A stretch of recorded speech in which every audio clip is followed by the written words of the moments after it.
ఈరోజు మా పాప ఎగ్ పిజ్జా ఆమ్లెట్ అని చెప్పి వేసిందండి. చూస్తున్నారు కదా, ఈరోజు సండే కదా, సరదాగా ఇది చూసి చేస్తుంది. చాలా బాగా వచ్చింది టేస్ట్ అయితే. ఇప్పుడు చూసారా, 4 ఎగ్స్ అంటే మీకు ఎన్ని కావాలో అన్నీ వేసుకోండి. మేము ముగ్గురమే ఉన్నాం కాబట్టి 4 ఎగ్స్ వేస్తున్నాము. ఇలా ఎగ్స్ అన్నీ వేసి చక్కగా ఇందులోని మనం ఉప్పు కారం అన్నీ కూడా యాడ్ చేసుకొని బాగా షేక్ చేసుకోవాలండి. కారం ఉప్పు యాడ్ చేసి బాగా షేక్ చేసుకోవాలి. ఒక ఉల్లిపాయని సన్నగా కట్ చేసుకొని, ఒక పచ్చిమిర్చి, ఒక ఉల్లిపాయ, కొత్తిమీర ఇవన్నీ కూడా కట్ చేసుకొని పక్కన పెట్టుకోవాలి. చిన్న ముక్కలు, బాగా చిన్న ముక్కలండి. ఎగ్ అలా ఉప్పు కారంతో షేక్ చేసాక ఈ ఉల్లిపాయలు, పచ్చిమిర్చి, కొత్తిమీర ఇవన్నీ కూడా ఎగ్ దానిలో వేసి బాగా మళ్ళీ షేక్ చేసుకోవాలి.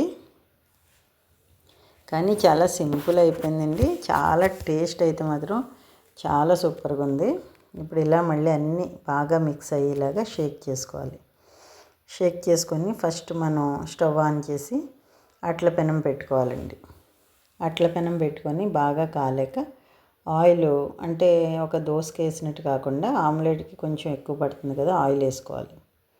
తర్వాత బ్రెడ్ని ఈ షేప్లో కట్ చేసుకొని, అంటే మనకి ఎలా కావాలంటే అలా కట్ చేసుకోవచ్చండి. నాకైతే రౌండ్గా రావాలంటే ట్రయాంగిల్ షేపే బాగుంటుంది అనిపించింది. నేను ఇలా కట్ చేశాను. ఇప్పుడు ఇవి కొంచెం ఆయిల్లోని కొంచెం కాలేకండి లైట్గా.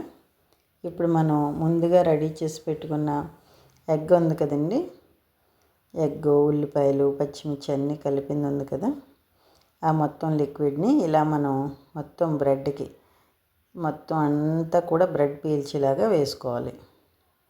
ఇలా పెనం అంతా స్ప్రెడ్ చేసుకోవాలండి. 4 ఎగ్స్ కదండి, ఇది దగ్గర దగ్గర 4 మెంబర్స్ ఈజీగా తినొచ్చు స్నాక్ కింద. చాలా సూపర్ అంటే సూపర్ టేస్ట్ వచ్చిందండి. చూశారు కదా, ఇలా మొత్తం. ఇప్పుడు మనం స్టవ్ని హైలో పెట్టుకోకుండా సిమ్లో పెట్టుకోవాలి. ఈ బ్రెడ్ ఉంది కదండి, ఈ బ్రెడ్లోకి మొత్తం ఎగ్ మిశ్రమం అంతా వెళ్ళి చక్కగా నాని, ఇదిగో చూసారా ఇలా వస్తుంది. మనకి ఎక్కడ ఆమ్లెట్ కూడా చిదిగిపోదండి, చాలా నీట్గా వస్తుంది. చూసారు కదా, చక్కగా బ్రెడ్ రోస్ట్ అయిపోయింది, ఆమ్లెట్ కరెక్ట్గా కాలింది. ఇప్పుడు అటువైపు కూడా బాగా కాలేకండి, ఉల్లిపాయలు, పచ్చిమిర్చి అన్నీ కూడా బాగా నూనెలో బాగా కాలేక కొంచెం మనం చీజ్ ఇలా సన్నగా కట్ చేసుకొని వేసుకోవాలండి. ఇలా సన్నగా కట్ చేసుకోవాలి. మళ్ళీ ఆమ్లెట్ని తిప్పాక ఇలా వేసుకోవాలి. ఇలా వేసుకున్నాక ఈ చీజు వేసాక వెంటనే మనం స్టవ్ ఆపేసుకుంటే సరిపోతుందండి. ఆ హీట్కే అది మనకి బాగా చక్కగా స్ప్రెడ్ అయ్యి చీజ్ ఇంకా టేస్ట్ అంటే అద్భుతం అండి. అలా ఉంది, చూసారు కదా. ఇది ఇప్పుడు మనం చక్కగా ఒక ప్లేట్లోకి తీసుకొని దీన్ని మనం కేక్ కట్ చేసినట్టుగా కట్ చేసుకొని చక్కగా ఎవరికి ఎన్ని కావాలో అన్నీ తినొచ్చు. 4 మెంబర్స్ ఈజీగా తినొచ్చు కడుపు నిండా. ఇలా చక్కగా కేక్లా కట్ చేసుకోవాలి. బ్రెడ్ ఉంది కదండి, ఆ షేప్లోనే కట్ చేసుకుంటే ఒక్కొక్కరికి ఒక్కొక్క బ్రెడ్ వచ్చేస్తుంది. అప్పుడు బ్రెడ్తో తింటుంటేనే ఆమ్లెట్ టేస్ట్గా ఉంటుంది. ఇది చక్కగా అది వేసాం కదండి, చక్కగా చీజ్, దానివలన సాగి మంచి టేస్ట్, సూపర్ టేస్ట్ అయితే ఉందండి.